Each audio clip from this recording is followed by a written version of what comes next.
Assalamualaikum warahmatullahi wabarakatuh. Hello people of tomorrow. Welcome to podcast and STEMI. Ngobrol santai ditemani oleh alumni. Bersama saya Kanita Azkia Novindra yang akan menemani teman-teman selama 30 menit ke depan. Oh iya, ini merupakan podcast and STEMI perdana loh yang diselenggarakan oleh RNA AMSA UIN Malang. Luar biasa sekali kan? Oh iya, di episode perdana kali ini tentunya saya tidak akan sendirian karena ada special guest star yang akan menemani dan berbagi pengalamannya terkait dunia pasca per S1-an. Penasaran kan? Siapa kira-kira alumni yang akan menemani kita pada malam hari ini? Langsung saja, di sini ada Kak Aldita Husna Violita, Sarjana Kedokteran Magister Biomed dari PSPD UIN Malang, Angkatan 2016. Halo Kak Dita. Halo. Gimana nih Kak kabarnya? Alhamdulillah baik dan masih semangat. Alhamdulillah. Sekarang lagi sibuk apa nih Kak? Aku baru beres ujian, masih di stase, terus tadi ujian stase, kalau sekarang malamnya udah gak ada apa-apa sih.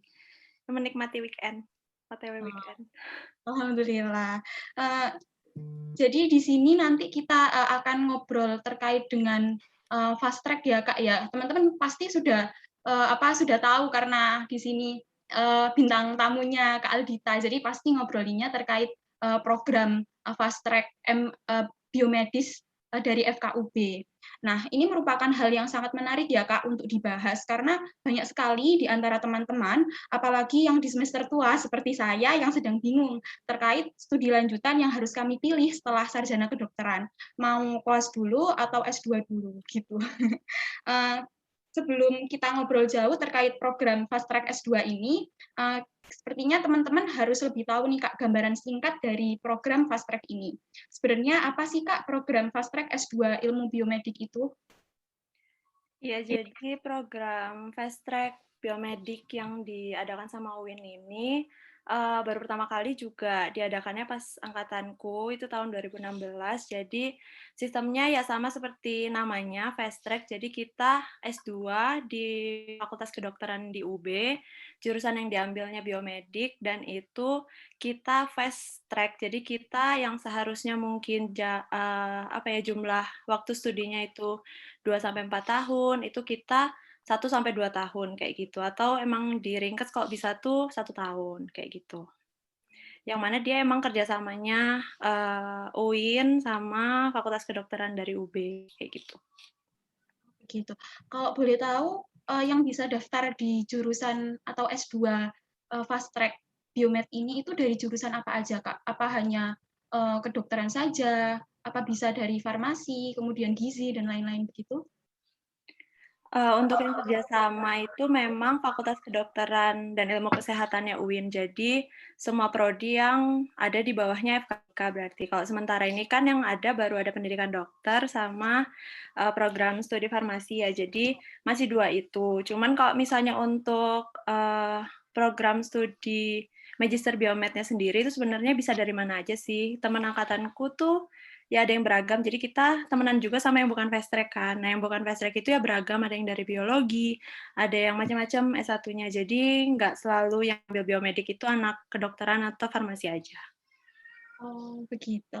Berarti apakah program fast track ini tuh harus diambil setelah lulus sarjana atau memang bisa setelah nanti lulus menjadi dokter atau sudah apoteker baru mengambil fast track ini, boleh Kak?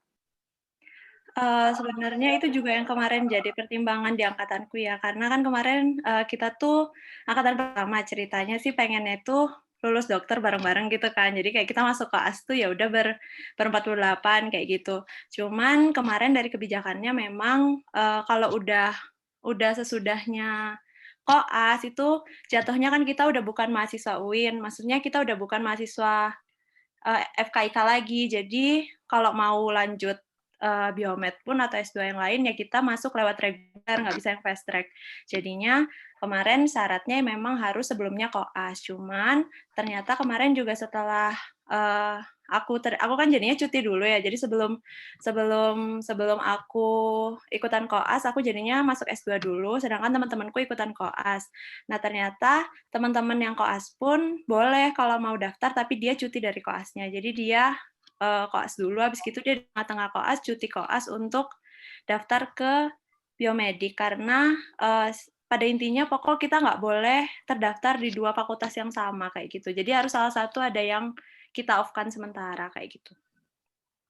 Oh, begitu.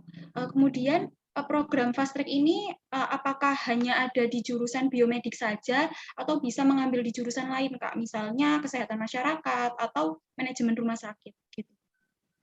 Sementara sih setauku memang masih yang biomedik aja, itu pun di internalnya UB pun, fast track ini kan juga udah ada ya, jadi fast track dari, prodi pendidikan dokternya UB itu kalau ke biomedik tuh udah ada juga fast track-nya kayak gini. Cuman kalau untuk fast track ke magister yang lain memang masih belum setauku, makanya mungkin kalau nantinya juga diadakan, mungkin nanti UIN mungkin bisa kerjasama juga buat ke magister yang lainnya. Tapi sementara masih yang biomedik dulu. Oh, gitu. Iya, Kak. Jadi sebelumnya apakah ada sih, Kak, yang Kakak takutkan atau mungkin rasa ragu saat Kakak mendaftar menjadi mahasiswa Fast Track S2 Biomedik FKUB? Ada, ada banget. Mungkin semua nanti yang lihat kan juga berarti kalian kan ya udah pernah jalanin blog biomedik ya. Itu kan sangat uh, sangat Luar menarik biasa. ya, sangat memusingkan.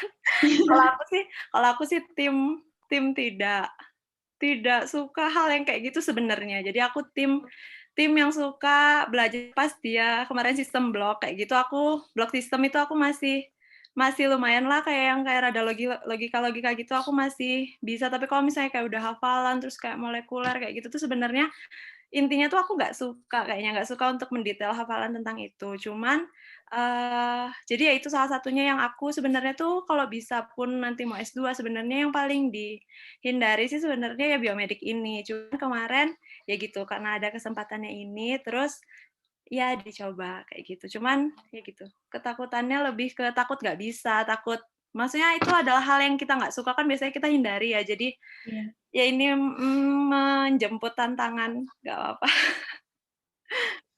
Tapi Kak, Kakak luar biasa banget ya, maksudnya udah lulusnya juga tepat waktu begitu. Sekarang sudah magister biomedik.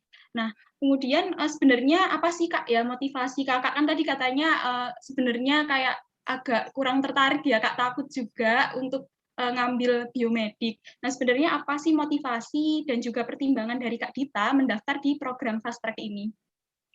Oh ya, aku ini sedikit ya, aku sebenarnya ini belum magister, jadi karena sistemnya itu, eee sistemnya itu nanti mungkin lebih dijelasin lagi ya. Jadi pokoknya aku baru separuh, jadi kalau kamu tahu kan pasti ada proposal dulu, terus nanti ada seminar hasil. Nah, aku masih sampai tahap proposal, jadi masih separuh ya, separuh biomed, jadi belum benar-benar biomed kayak gitu. Terus, untuk motivasinya, jadi sebenarnya waktu itu, dilemanya angkatan 2016 itu macam-macam ya, Dek, karena, eee kita itu angkatan pertama, terus waktu itu lagi pandemi juga. Terus jadinya pas mau masuk koas itu sebenarnya koas pun masih yang kayak 50-50 mau daring apa mau luring kayak gitu. Nah, waktu itu sempet wacana atau kemungkinan terbesarnya itu kita bakal daring. Nah, terus kan jadinya kan jadi pemikiran kan, masa mau koas tapi daring kayak gitu. Terus ada juga pilihan buat ikutan S2 ini. Akhirnya dengan banyak pertimbangan, terus juga masukan dari orang tua sih sebenarnya, itu buat ngambil S2 dulu aja kali ya, buat nambah-nambah, ya bukan nambah gelar sih deh sebenarnya, ya nambah, kayak pegangan kayak gitu. Karena kan, jujur kita kan dari FK yang masih baru juga ya, jadi kita sebenarnya butuh banget ada, istilahnya tambahan yang bisa dilihat dari kita buat memudahkan kita buat studi lebih lanjut kayak gitu. Sebenarnya aku nyarinya kayak gitu. Jadi kayak nantinya misal ke depannya kita mau PPDS, mau sekolah spesialis, atau kita mungkin malah mau lanjut S2 di tempat lain. Kalau misalnya kita ya cuman dengan berbekal S1-nya kita aja mungkin takutnya dipandang sebelah mata dan lain sebagainya kayak gitu. Jadi sebenarnya lebih ke buat pegangan aja kayak gitu. Terus motivasi awalnya sih sebenarnya aku emang kalau dari dulu aku tuh tipe yang jarang banget buat pilihan sendiri ya, Dek. Jadi aku selalu semuanya tuh, tak kembalikan ke orang tuaku. Kalau misalnya orang tuaku merestui apapun itu, kalau menurutku sih jalannya akan dimudahkan gitu. Jadi aku ya udah nanya, "Pa, Ma maunya Dita apa? Dita ngambil S2 apa enggak?" Kalau misalnya boleh, ya Dita ngambil, kalau enggak, ya enggak, kayak gitu. Awal-awalnya sempet enggak karena ternyata mundurnya kan rada lumayan ya, 6 bulan. Jadi kayak, nanti telat sama teman-temannya, bla bla bla. Terus, ya akhirnya, ya udah, tapi terus karena dengan pertimbangan ya aku juga ngejelasin positif negatifnya apa, terus akhirnya, ya udah ambil aja, terus ya udah. Kalau disuruh, ya udah, aku sih anaknya kayak gitu. Meskipun sebenarnya, aduh larang dong, larang. Kayak gitu. Oh gitu. Tapi Masya Allah ya Kak, ini juga keputusan yang sudah dipertimbangkan secara matang juga sama Kak Dita, sama orang tua juga. Jadi Insya Allah ini jadi pilihan yang tepat untuk kedepannya. Nah, saya jadi makin kepo nih Kak. Jadi bagaimana sih proses awal Kakak mendaftar, mekanisme-mekanisme yang harus dilewati, kemudian sampai pengumumannya sendiri dari Fast Track FKUB ini? Jadi, nanti itu kita ada 2 kali seleksi ya kalau pas waktu itu aku. Jadi, pertama seleksinya dari UIN dulu, jadi dari prodi prodi kita dulu, itu seleksinya berdasarkan kayak IP IP IPK, terus nanti, baru kita diajuin kalau misalnya IPK-nya udah IPK dan pokoknya kita udah maksudnya resmi lulus, jadi kita nggak ada tanggungan apa-apa dari fakultas maupun universitas, nanti kita baru diajukan nama-nama kita ke prodinya Magister Biomedik. Nah, terus nanti di sana sebenarnya ya ini juga sih yang jadi pertimbanganku karena, merasanya mungkin kalau kita mandiri ya daftarnya, mandiri daftar ke fakultas lain misal atau, apa namanya, universitas lain itu mungkin kita akan ribet karena kayak kita nggak tahu apa-apa gitu ya, nggak ada yang apa ya, memberikan jalan kayak gitu. Nah, kalau ini kan maksudnya udah ada kerjasamanya, terus juga kita dibantu sama pihak-pihak dari prodi, jadi memang lebih gampang. Jadi kita cuman masuk yang diperlukan, waktu itu aku TOEFL, itu yang ada syaratnya, maksudnya yang kalau kamu nggak memenuhi, kamu jadi nggak diterima, kayak gitu. Itu tuh menurutku kayaknya kalau nggak salah cuma TOEFL doang. Jadi IPK kan emang dari awal kan, kalau misalnya IPK-mu nggak masuk, waktu pas aku itu batasannya 3,25 kayak gitu. Itu kalau misalnya nggak masuk ya berarti kamu udah nggak lolos seleksi yang di UIN-nya sendiri. Nah, nanti kalau misalnya udah masuk itu tinggal TOEFL. TOEFL-nya itu kayaknya berubah juga ya dari angkatanku sama yang berikutnya. Nanti mungkin bisa dilihat di persyaratannya. Tapi nggak seberapa yang kayak tinggi banget gitu juga nggak. Beda-beda tipis sama persyaratan kita lulus dari prodi. Jadi emang waktu itu kebanyakan ya pada lolos aja gitu. Jadi habis IPK-nya udah lolos, ya TOEFL-nya pakai yang TOEFL pas kita pakai buat kelulusan di prodi. Habis gitu ada lanjutan tes TPA, tapi itu kayaknya nggak ada batasnya deh. Jadi kayak ya udah pokok ada hasil kamu tes TPA kayak gitu. TPA-nya ya kayak kalau yang pejuang SBMPTN mungkin tahu ya TPA kayak gitu. Jadi waktu itu juga aku belajarnya aku buka-buka lagi buka SBMPTN karena lupa-lupa ingat ya gimana caranya ngisi kayak gitu-gituan. Terus sama satu lagi tes kayak psikologi MMPI, itu pun nggak ada batasannya, pokok ya mengerjakan kayak gitu. Jadi kebanyakannya sih sebenarnya persyaratan yang cuman kayak melengkapi aja gitu loh, jadi bukan yang suatu seleksi yang benar-benar ada, apa ya, tahap-tahapnya panjang gitu tuh alhamdulillahnya nggak kayak gitu. Jadi sangat dipermudah kayak gitu. Nanti selanjutnya ya tahap wawancara, terus di wawancara itu ya kita menjelaskan diri kita, terus kayak motivasinya kita apa, terus, ada juga kayaknya kelebihan kekurangan, terus kayak, termasuk ini, kayak kemarin skripsinya apa, terus kayak punya rencana penelitian apa, kayak gitu. Oh, gitu. Apakah ada kuota ya Kak dari UIN sendiri untuk ke fast track ini? Gitu. Untuk kuota kemarin kita nggak ada sih, tapi emang angkatan kita kemarin ya rada banyak ya, kita ber-20 terus, tapi pas pas waktu itu ya, pas waktu itu kita itu kayaknya nggak ada, terus 20 terus ketambahan anak farmasi 2, jadi kayak kita seangkatan 22, kayak gitu. 22 apa 21 gitu. Tapi nggak ngerti lagi kalau misalnya soalnya itu pun termasuk banyak sebenarnya, kan waktu itu juga sempat kayak cerita-cerita sama admin. Mereka ya kayak emang karena biasanya paham nggak sih, S2 tuh biasanya kayak kelas kecil gitu kan. Jadi bukan yang kayak kelas besar 20-an, tapi mungkin emang karena kemarin itu program baru, terus ya banyak pertimbangannya karena itu koasnya daripada daring, ya udah deh S2 dulu. Akhirnya ya banyak peminatnya, tapi mungkin kesininya sedikit diperbaharui mungkin ada batasannya, tapi yang angkatan bawah ini juga belasan seingatku yang baru sekarang masuk, jadi mungkin ya. Hmm. Oh iya. Jadi sebenarnya saya makin kepo nih Kak sama fast track gitu ya Kak. Apalagi kayak kegiatan pembelajaran yang tadi sudah disinggung oleh Kak Aldita. Jadi sebenarnya gimana sih Kak kegiatan belajar mengajar di S2 sendiri, khususnya di fast track ilmu biomedik ini, FKUB, dari mulai kegiatan perkuliahannya, kemudian praktikum-praktikumnya, hingga penelitian-penelitiannya. Jadi, isinya, belajarnya ya kuliah, terus kita ada praktikum, terus, kebanyakan itu ya, belajar kuliah, praktikum, tugas, berkaitan sama itu semua. Jadi, kalau misalnya cuman yang emang sedikit berbeda dari S1 sebenarnya ini sih lebih ke, apa ya, pola pola belajarnya. Jadi, kalau misalnya kita pas S1 kan kita terlatih untuk ini ya, terjadwal ya. Jadi kayak seminggu pasti ada 2 kali tutorial, 1 kali pleno. Terus kita pasti praktikum tiap hari apa, CSL tiap hari apa. Jadi kita selalu selalu seperti itu. Jadi, apa ya, tubuh tuh udah tahu gitu loh kayak, oh Senin itu kita harus siap-siap buat tutorial hari Selasa, kayak gitu. Jadi, kita selalu punya ritme itu. Nah, kalau misalnya di S2 ini sebenarnya perbedaannya adalah, aku merasa kayak mahasiswa seperti teman-temanku yang bukan kedokteran. Jadi, dia ya gitu, bisa tiba-tiba kita udah siap dari pagi, tiba-tiba semua kelas reschedule. Jadi kayak, ya bisa yang jam jam kosong tuh seharian kayak gitu, terus tiba nanti numpuk di hari lain, jadi gitu. Jadi benar-benar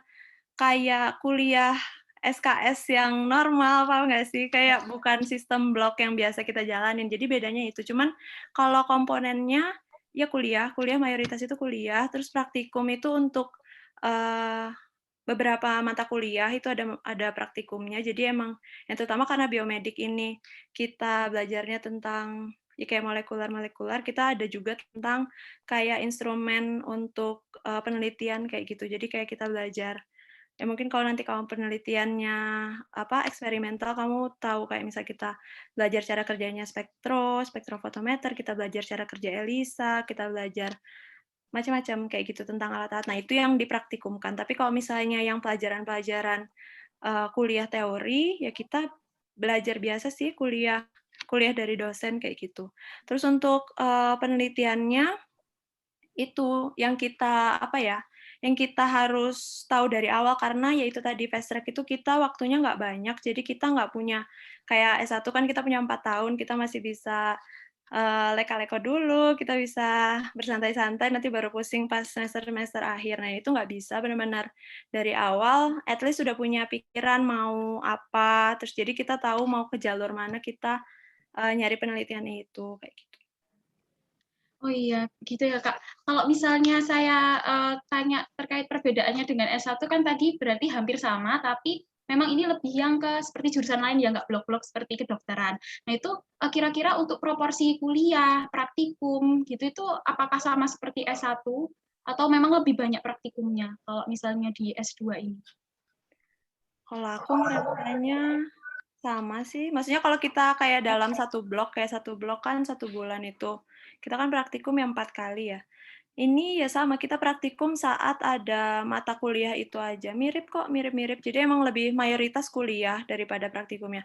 Nah, tapi negatifnya kemarin itu memang, sayangnya juga adalah kita online kan kuliahnya. Jadi, kita cuman kayak ya daring gitu, jadi kayak kita diliatin video, ini caranya kayak gini, terus lebih lebih kayak dijelasin teknik-teknik yang ya teknik real sama teknik di lapangan bagi analisnya tuh sebenarnya kayak gini-gini, kayak gitu. Jadi, ya lebih kayak ya sambil ngebayangin, tapi ya kurang bisa membayangkan banget sih sebenarnya, kan harusnya kita hands on ya ke alatnya, cuman itu belum. Kalau kemarin sih sebenarnya kalau dari, prodinya udah ini, maksudnya udah janji nanti kalau misalnya ada waktu udah bisa kayak gantian ke lab kayak gitu, mau hands on juga ke alatnya kayak gitu, biar kita bener-bener dapat skill-nya, ya bener-bener kayak orang biomedik kayak gitu.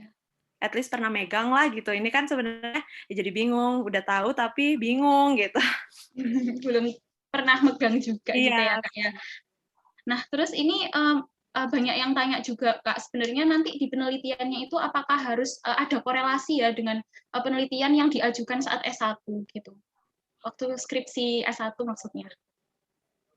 Sebenarnya nanti pas diwawancara itu kan kalau aku sih kemarin ditanya ya, kayak kemarin, skripsinya tentang apa, terus hasilnya gimana, kayak gitu, terus kenapa tertarik itu, kayak gitu. Nah, ada juga beberapa teman yang ditanya, "Emang nantinya mau membahas tentang apa?" Sebenarnya sih karena waktu itu kita masih baru masuk ya, jadi sebenarnya kayak secara spontan tuh ngomongnya ya mau melanjutkan tentang penelitian yang itu ya, karena maksudnya itu yang kita pahami, terus kayak pengennya kan sebenarnya kita kayak ya berkelanjutan, kayak biar bagus gitu ya, biar, apa namanya, ya enak, Tuntas ya, jadi Kak? kayak jadi kita continue tentang itu.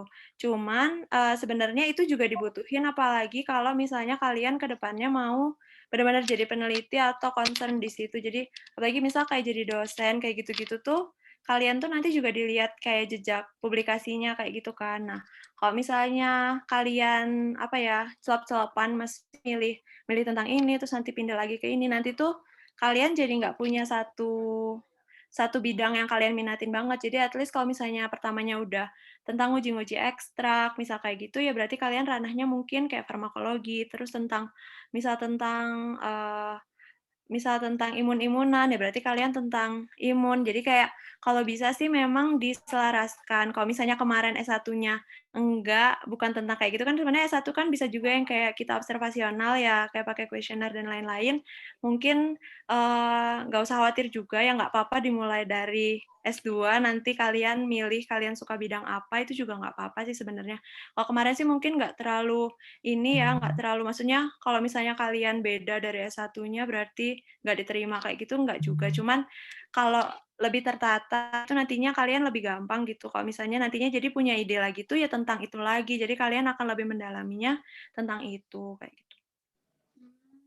Jadi nggak harus, berkorelasi ya, Kak, tapi, lebih enak kalau misalnya memang berkelanjutan seperti itu. Nah, kemudian tadi kan juga Kak Dita menyinggung ya, Kak, kalau misalnya, sekarang Kak Dita sudah melakukan seminar proposal. Nah, kemudian Kak Dita mengajukan cuti biar bisa, melanjutkan koasnya. Nah, itu apakah memang ada regulasi yang diatur oleh, kampus terkait, mahasiswa yang mengikuti fast track dan juga mahasiswa yang mengikuti, kepanitraan klinis gitu, Kak? Iya, jadi, sebenarnya itu memang fast track-nya yang di UB ini dia ada sistem untuk cutinya. Kenapa? Karena persyaratannya di UB itu, lebih lebih beragam ya untuk lulusnya. Jadi kalau misalnya kayak kita kemarin kan, di S1 mungkin nggak terlalu concern tentang kita publikasi hasil karya kita, maksudnya hasil skripsi kita itu kita nggak terlalu ada banyak aturan harus misal jurnal apa kayak gitu tuh kita nggak ada. Nah, sedangkan kalau misalnya di UB itu udah diatur. Jadi kita kalau lulus itu kita harus di jurnal yang seperti ini, harus misal minimal kalau misalnya teman-teman taunya kayak kalau jurnal Indonesia kita minimal Sinta 2 atau kalian harus yang jurnal internasional ya boleh Q berapapun. Jadi kayak ada syaratnya kayak gitu. Nah, untuk mencapai itu tuh nggak bisa cepat. Jadi kita nggak bisa cuman ngerjain tesis, habis gitu kita submitkan ke jurnal, habis gitu kita di-accept kayak gitu, accepted kayak gitu tuh itu butuh waktu. Makanya sebenarnya dikasih jarak untuk cuti. Jadi emang kalau di sana kan yang kedokteran juga ya. Jadi yang kedokteran nanti dia sampai sempro, sampai proposal, habis gitu disuruh cuti koas itu dalam artian kita penelitian. Jadi kita pas koas itu kita boleh penelitian. Jadi kita statusnya cuti, tapi kita penelitian sengurus publikasinya. Jadi kita penelitian sampai beres, terus kita publikasikan dulu, sampai kita submitted atau accepted. Nanti kita saat kita beres cuti koas itu 2 tahun, kita kembali ke biomedik untuk tinggal semhasnya. Jadi tinggal semhas, terus ada beberapa kuliah yang belum mungkin, yang, belum diambil pas semester 1 jadi diambil di semester 2 sama tinggal ya kayak ujian tesis terakhir, yudisium, kayak gitu. Jadi memang dikasih spare waktu buat kita mengejar itu kelulusan, karena kalau misalnya kita, nggak ada cutinya, itu malah kayak kita keburu-buru sama waktu sebenarnya. Jadi kalau misalnya hitungannya 1 tahun, ya lumayan deh kalau misalnya kamu tahu nge-submit itu ya kita nunggu itu ya bisa 2 minggu dulu submit toh. Terus habis gitu nanti nunggu accepted juga tergantung sama jurnalnya apa. Kalau misalnya yang kita tuju emang yang reviewnya lama, kayak gitu-gitu ya bisa 3 bulan, 6 bulan, kayak gitu. Jadi emang nggak nentu. Belum lagi kalau penelitiannya rumit, kayak gitu, kalian nggak bisa dalam jangka waktu 1 tahun selesai, itu malah ya jadinya prolong, kayak gitu. Jadi emang, regulasinya kayak gitu. Cuman emang pas aku 2 tahun deh boleh, jadi kita boleh full ngambil koas 2 tahun, habis gitu kita kembali ke biomedik. Cuman kemarin aku sempet tanya sama yang angkatan bawahku, yang sekarang masuk biomedik, katanya mulai ada perubahan juga, entah entah dia disuruh selang-seling sama koasnya, jadi cutinya cuman 1 tahun, habis gitu disuruh koas dulu, habis gitu kembali lagi 1 tahun, 1 tahun. Ya maksudnya jadi cutinya tuh cuman boleh 1 tahun, jadi koasnya nggak boleh ditamatin dulu, kayak gitu. Cuman, nggak ngerti lagi ya, regulasi yang terakhirnya kayak gimana, tapi kalau kemarin aku kayak gitu, karena pada dasarnya di UB juga kayak gitu. Itu ya, Kak.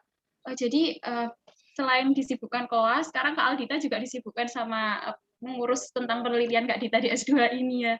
Masya Allah. Ya Allah, semangat Kak Dita. Nah, di sini nih teman-teman pasti udah makin kayak, "Oh ya aku harus ke S2," atau, "Oh enggak deh aku ke koas," kayak gitu ya, Kak. Tapi mungkin kebanyakan sudah banyak, jadi tahu karena penjelasan Kak Dita tadi. Nah, di sini, teman-teman juga kepo nih, Kak, apakah, ada beasiswa untuk program fast track S2 biomedik ini?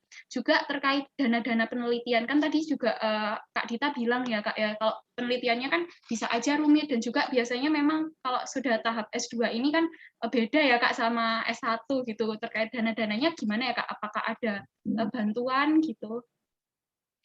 Yang pertama buat yang siswa, jadi, eee, sebenarnya mungkin aku nggak paham ya kalau misalnya mencoba nyari untuk yang fast track itu bisa nemu apa enggak, kalau misalnya yang nyari kayak, kita pas dulu kalau misalnya S1 kan itu bisa ya kita kayak nyari-nyari beasiswa kayak gitu.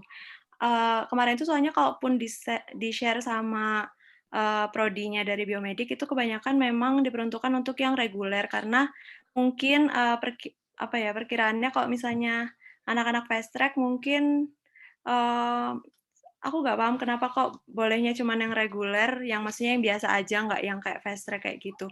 Cuman kalau kemarin pas angkatanku, itu sempet dapat beasiswa dari UIN, jadi dapat dari UIN, tapi memang nanti ada surat kontrak untuk, balik lagi bekerja jadi dosen, kayak gitu. Jadi nanti dikontrak dulu jadi dosennya UIN, kayak gitu. Jadi, untuk biaya kuliah sama biaya penelitiannya itu nanti dapat jatah gitu, pokoknya dapat dibiayain dari UIN, tapi ya itu kita, kontrak untuk, nanti saat udah lulus, kita kembali dulu ke UIN untuk, bekerja sesuai masa kontraknya.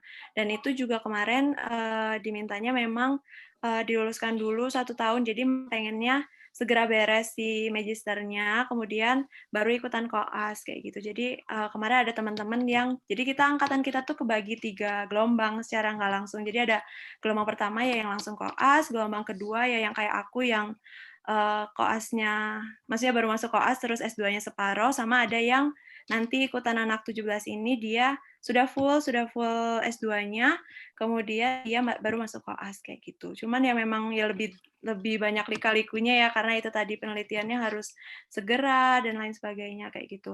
Dan untuk biayanya memang, penelitiannya kan pada dasarnya kalau misalnya biomedik itu kita nggak ada pilihan buat yang kuesioner itu ya. Jadi kita kalaupun kita mau pakai subjek manusia, kita tetap pengambilannya sampel. Jadi misal pakai darahnya terus kita ujikan secara molekuler, contohnya kita pakai ELISA, pakai, flow cyto, kayak gitu. Nah, untuk biayanya memang disarankan itu kalau misalnya kalian ngambil S2, apalagi yang fast track ini, nanti kita banyak banget diarahin untuk ikut projeknya dosen. Dan itu banyak banget nanti kita dibantu dari banyak pihak, gimana caranya kita dapat project. Karena Projeknya di UB itu banyak banget, banyak banyak profesor-profesor yang punya project dan, maksudnya parameternya itu berlimpah gitu loh, kayak kamu tinggal ngajuin kalau kamu, apa ya, berminat di bidang itu, nanti kamu bisa ngajuin terus join projeknya beliau dan biasanya kalau kayak gitu tuh dana mereka juga banyak. Jadi kita, kayak aku termasuk ikut project, jadi kayak sampai sekarang alhamdulillah ya belum keluar biaya apa-apa, alhamdulillahnya, nggak ngerti kalau misalnya nanti emang ada tambahan-tambahan ya kita ada biaya sendiri, tapi sementara belum ada keluar biaya apa-apa dan itu kita ya lumayan ya kan pakai hewan coba, terus kita, pembelian kayak reagen, pembelian kayak ekstrak, kayak gitu-gitu, ya lumayan kalau misalnya tanggung sendiri dan perbedaannya lagi di S2 itu kita parameternya kan minimal 2 ya, jadi ya lumayan kalau misalnya yang pernah nanti nyoba penelitian eksperimen, ya lumayan beli reagen itu buat satu juga kalau mandiri ya, itu lumayan. Jadi kalau misalnya, nanti ikutan fast track langsung masuk itu langsung ya pikiran pertamanya, "Yuk cari project," kayak gitu. Cuman memang, mungkin kendalanya adalah kadang kita ada kepingin kepingin penelitian A kayak gitu, tapi yang ready itu penelitian B kayak gitu ya. Jadi, eee, mungkin dilemanya di situ. Kalau kalau aku sih tim, ya udah deh aku sih jalanin selama itu masih nyambung di interest-ku ya. Jadi kayak maksudnya aku sebenarnya bayanganku tuh A, tapi kalau misalnya ada B ini dan nggak seberapa menyimpang ya masih bisa tak apa ya, tak sangkut pautin kayak gitu, aku akhirnya milih B ini. Karena ya itu pertimbangannya kita tuh sebenarnya ya udah peneliti tuh harus yang doable gitu. Jadi kayak waktunya bisa kita lakukan dalam waktu yang kita punya, dananya kita keberatan, waktunya kita nggak rumit untuk kita bagi waktu karena ya itu tadi kita sampirannya tuh sambil koas. Jadi kayak ya lumayan lumayan banget untuk nyempil-nyempil saat-saat sekecil itu ya lumayan ya, koasnya di Batu, labnya di UB kayak ya lumayan tapi dijalani, nggak apa-apa gitu. Ya Allah, iya Kak. Masya Allah banget ya ternyata lika-likunya sama perjuangan dari Kak Aldita sendiri. Tapi memang kayak terlihat sangat seru ya Kak. Nah mungkin teman-teman ini biar makin mantap gitu ya Kak hatinya, biar oh iya aku harus ke S2 ini gitu. Nah ini apa aja sih Kak keuntungan yang dimiliki jika kita bergabung dengan program Fast Track S2 Biomedik di FK UB. Jadi mungkin bisa dilihat dari segi keilmuan maupun karir ke depannya. Jadi pertama keuntungan yang, sebenarnya dilihat banget adalah, ya itu tadi dari yang aku bilang dari daftar. Jadi kayak kamu pasti, beda mungkin kalau daftarnya nanti tuh mandiri dan itu kamu ke prodi yang, random gitu ya, maksudnya kamu nyoba ke sesuatu yang kita nggak pernah maksudnya kita random random daftar dengan kita membawa, ijazah sarjana kita aja gitu. Jadi memang, fast track biomedik ini tuh udah apa ya, udah menggampangkan kita untuk, "Ini udah ada jalannya kalau kamu mau," ya itu. Cuman masalahnya adalah mungkin di jurusannya ya, bisa jadi itu bukan jurusan yang dimau. Cuman kalau misalnya menurutku, eee, biomedik tuh kan memang belajar tentang dasar-dasarnya kedokteran ya, makanya kita, saat masuk pun kita juga diajarinnya tentang itu. Jadi, insya Allah kalau misalnya secara apa ya, keilmuan sih, ya kepake kepake, cuman memang mungkin kalau bukan interest jadi rada susah sih ya, maksudnya kita kayak ngerasa, "Ngapain sih belajar ini, kok, kita nggak ini." Sebenarnya kalau kalau aku sendiri sih, kalau boleh jujur dulu juga maksudnya pengennya ya udah cepet lulus dokter, habis gitu pengennya spesialis, tapi kayak, eee gimana ya, kayak pengennya tuh maksudnya jadi praktisi. Jadi harus dibedain ya, kayak kita kalau mau jadi praktisi sama mau jadi akademisi tuh jalurnya pasti beda. Kalau misalnya praktisi kita akan, ngambil jalur yaitu koas, habis gitu kita spesialis, ya nanti ujung-ujungnya kita praktek dan akan kerjanya jadi dokter. Tapi kalau misalnya kita ngambil jalur akademisi, kita ya ini jalurnya S1, nanti kita jenjang S2, ya kalau mau lanjut lagi ya kita S3, profesor, kayak gitu. Jadi memang dia jalur 2 yang berbeda dan makanya aku dari awal sebenarnya nggak se nggak seberapa interest buat masuk S2 karena aku pada dasarnya nggak pengen jadi dosen pada dasarnya.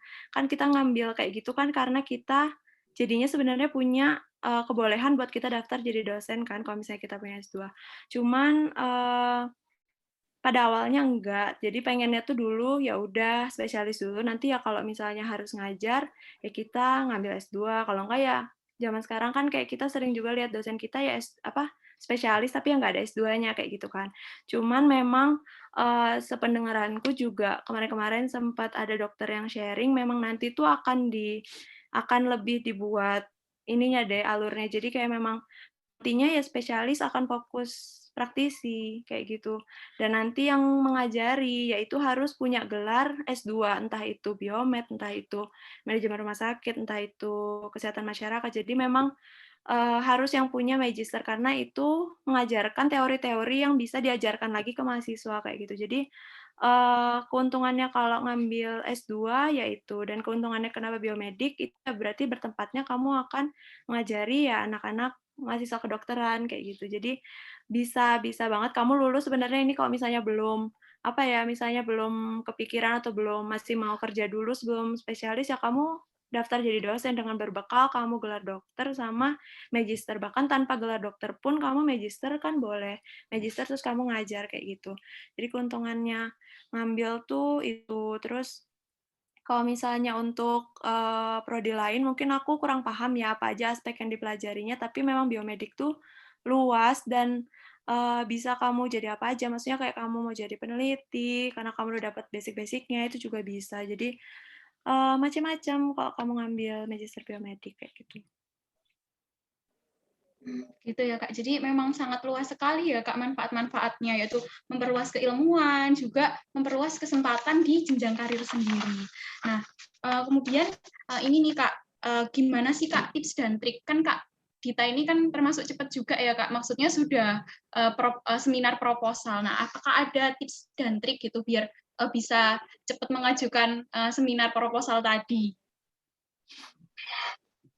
Jadi, kalau aku tuh kemarin yang tak pegang adalah pokoknya kayaknya harus punya temen ya, kayak kalau aku soalnya tipe orang yang nggak bisa jalan sendiri. Jadi aku bukannya berarti bukannya berarti aku kayak, apa ya, maksudnya, eee, aku tuh suka jalan tuh beriringan gitu. Jadi aku suka kalau misalnya ada sama-sama yang, "Yuk kita ngerjain ini yuk kita ngerjain ini," kayak gitu. Aku tuh suka ada pemicu kayak gitu. Jadi aku bukan tipe orang yang bisa, ngontrol diriku sendiri untuk, "Yuk sekarang belajar ini," aku bukan tipe yang kayak gitu. Tapi kalau temenku belajar, terus ngajak belajar, aku mau kayak gitu loh. Jadi aku emang harus ada temannya dan kebetulan memang kemarin tuh bahkan kita bikin kayak grup namanya tuh bantuan hidup, kayak bener-bener ya udah jadi kita kayak ngebuat list deadline, kayak kita harus ngapain aja, terus kalau ada tugas yang kalau memang bisa lebih ringan kalau kita bagi kayak gitu. Jadi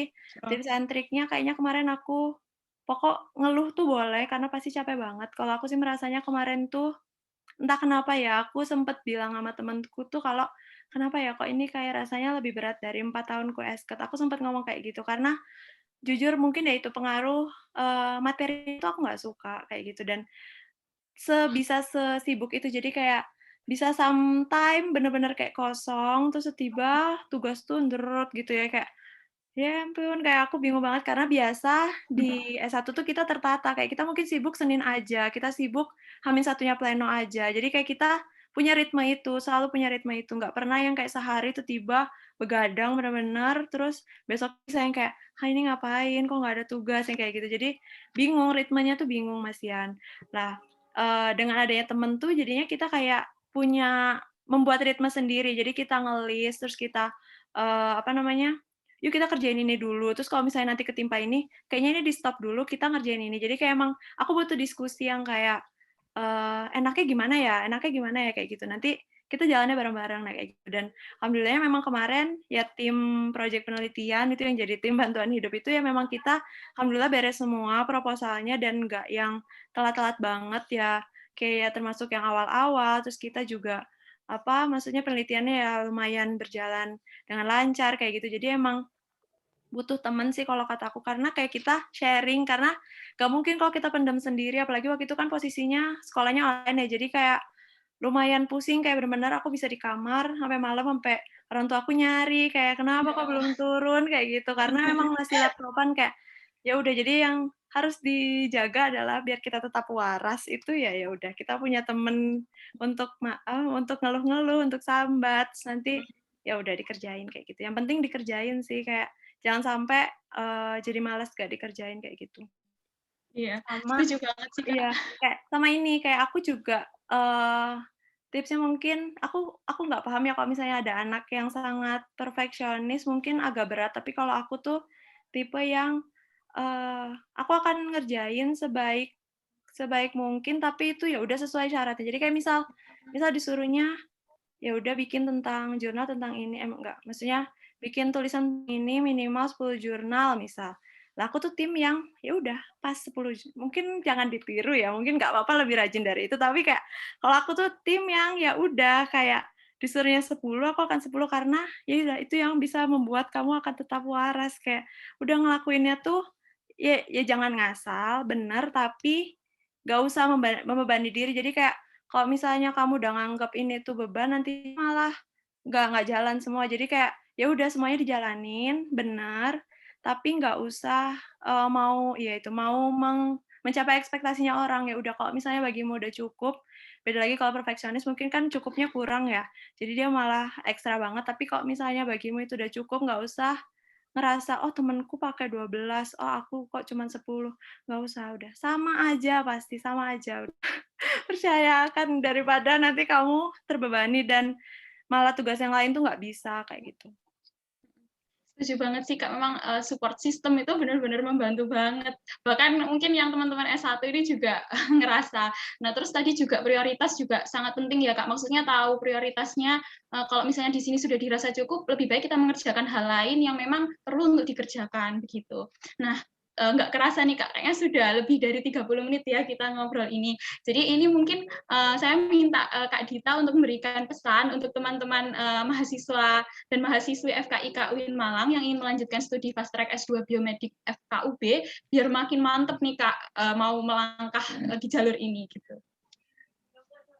Iya, jadi pesannya, kalian tentuin dulu sebenarnya kalian bener mau atau enggak. Maksudnya sekecil apapun rasa mau, itu sebenarnya cukup kok. Misalnya kamu soalnya kalau bener-bener nggak mau ya bakal kayak kepaksa dan melakukan hal yang udah susah, rumit, dan itu kepaksa, itu bakal kayak makin kamu tersiksa kayak gitu. Jadi kalau misalnya emang nggak mau dan merasa nggak bisa, apalagi sempat maksudnya nggak pede dan maksudnya insecure kayak, "Kayaknya nggak bisa lah," itu malah akan makin sulit. Jadi kalau misalnya kamu sebenarnya tuh ada rasa, tapi pingin ya." Nah, kayak gitu tuh mending kamu cari orang-orang yang bisa bangkitin percaya diri kamu. Misal ngomong sama orang tua, "Mah, gimana ya kalau misalnya ikut kayak gini?" Nah, kalau misalnya orang tuaku sudah, maksudnya mengangkat, "Bisa kok, kamu pasti bisa," kayak gitu tuh, kadang kan kita ya udah deh pede mencoba kayak gitu.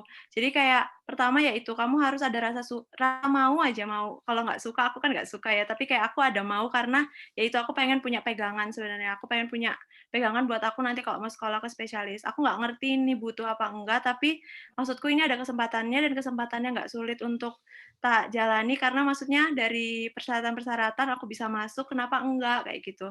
Jadi kayak memang aku pengen mencoba waktu itu ceritanya ya udah deh mau meskipun, susah dan ada dorongan dari orang tua, dari teman-teman juga kayak maksudnya ada temenku juga yang ikut, jadi aku punya support system yang tadi tak bilang, jadi kayak aku ngerasanya aku akan cukup untuk survive kayak gitu. Jadi kalau misalnya kamu udah punya itu, kalau kataku sih kesempatan kayak gini tuh bagus sih buat dicoba kayak gitu. Jadi memang bukan kesempatan yang buruk, meskipun nanti kamu misal passion-nya misal kamu pengen lagi manajemen rumah sakit, nggak ada salahnya punya magister 2. Jadi kayak nggak ada yang salah. Jadi ini kayak kita sambilan, kayak kita saling jalan, karena ini juga hitungannya cepet kan ya, 1 tahun. Jadi kayak kamu tuh hemat hemat waktumu, hemat biaya juga, karena kita cuma bayar 2 jadinya, bayar 2 semester doang dari yang seharusnya 4 semester. Terus kalau kamu ikutan beasiswa mungkin malah kamu nggak bayar, dengan kamu punya pekerjaan dulu nanti ikutan di UIN. Jadi memang macam-macam kesempatan dan pengalaman yang bisa kamu dapat. Kalau misalnya nanti ternyata kamu masih pengen pengalaman yang lain, kamu bisa ambil juga gitu. Jadi, banyak yang bisa kamu ambil kalau ikutan S2 kayak gitu. Jadi dan nggak perlu takut juga ketinggalan banget sama teman-teman karena memang nggak akan jauh lah, paling ya jadi bawahnya gitu, kalaupun kamu ngelanjutin 1 tahun, kayak temanmu tuh ya masih ada gitu, nanti kamu ketemu kalau di kelas tuh ya dia seniormu, kamu juniornya, jadi kayak malah enak. Kalau aku sih kemarin ya lebih ngerasanya jadi gelombang 2 ya lebih lumayan rada tertata, jadi kayak nggak jadi pertama banget gitu loh, jadi angkatan 1,5 lah gitu. Jadi kayak yang pas pusing-pusingnya ya aku bisa kayak nanya, "Dokter ini gimana ini gimana?" Jadi kayak lebih enak, menjadi ada yang dipegang juga gitu kan. Jadi, kayak gitu. Jadi kalau misalnya yang pertama ya mantepin niat, tanya orang tua, minta restu, kalau misalnya semuanya udah oke, nggak apa-apa dicoba, kayak seru. Seru tapi capek, tapi seru. Luar biasa sekali, capeknya tuh bermanfaat gitu ya Kak untuk kedepannya. Jadi nggak akan sia-sia, insya Allah. Nah, jadi di sini sebelum saya mengakhiri podcast ini ya Kak, saya mau bacakan ringkasan sedikit dari obrolan kita tadi Kak. Jadi gini teman-teman, program Fast Track Biomed S2 Biomed FKUB ini itu merupakan program kerjasama dari FKIK UIN Malang dan juga program S2 Ilmu Biomedik FKUB, di mana di sini banyak sekali keuntungannya. Salah satunya di sini masa perkuliahannya sangat singkat dibanding normalnya, jadi hanya 1 sampai 2 tahun saja ya Kak tadi. Nah kemudian di sini juga manfaatnya kita bisa memperluas keilmuan serta kesempatan dari jenjang profesi atau karir itu juga luas karena mengikuti dari program Fast Track FKUB ini. Nah, di sini ternyata sebenarnya masih banyak ya Kak, pertanyaan-pertanyaan yang ingin saya sampaikan mewakili teman-teman, tapi memang karena terbatas oleh waktu, jadi tidak bisa disampaikan di sini. Nah, kira-kira boleh nggak teman-teman nanti kalau misalnya ingin tanya-tanya secara personal ke Kak Dita melalui DM Instagram Kak Dita gitu, boleh nggak? Boleh ya Kak?